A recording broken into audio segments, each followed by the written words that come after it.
আজি মোৰ সোণালী মুৰ্গী পোৱালিখিনিৰ 36 নম্বৰ দিন আৰু বৰ্তমান এতিয়া আবেলিৰ সময় হৈছে। আবেলি দানা দি দিছিলোঁ গডৰেজৰ সোণালী যিটো ষ্টাৰ্টাৰ দানা সেইটো, আৰু দানা দিয়াৰ পিছতে পানী দিয়া গৈছে আৰু পানীত বৰ্তমান কোনো ধৰণৰ মেডিচিন নাই। ৰাতিপুৱা দিছিলোঁ, মই আগতে দেখুৱাইছোঁ যোনটো ভিটামিন মিনাৰেল আৰু এমাইনো এচিড থাকে একেলগে, সেইটো মেডিচিন দিয়া গৈছে ৰাতিপুৱা।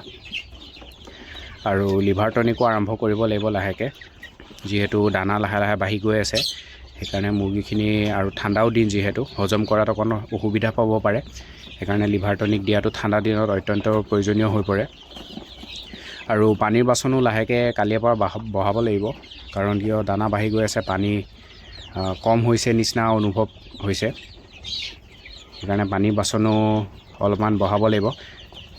পানী বহুত জলদি শেষ কৰি দিয়ে, দানা অলপ সময় থাকে কিন্তু পানী এঘণ্টাও নাযায়, আধা ঘণ্টামানতে শেষ কৰি দিয়ে। সেইকাৰণে পানীৰ পৰিমাণটো অলপমান বঢ়াব লাগিব, যাতে মুৰ্গীখিনিৰ কোনো ধৰণৰ অসুবিধাৰ সৃষ্টি নহয়। পানী যেতিয়াই কম হয় মুৰ্গীৰ তেতিয়াই এই কিডনীৰ লগত জড়িত বেমাৰবোৰ আৰম্ভ হয়।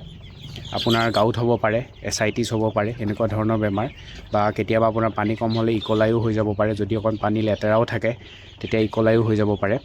সেইকাৰণে এইখিনি বেমাৰৰ পৰা সাৱধানতা অৱলম্বন কৰা বিশেষকৈ প্ৰয়োজনীয়তা হৈ পৰে ঠাণ্ডাৰ দিনত।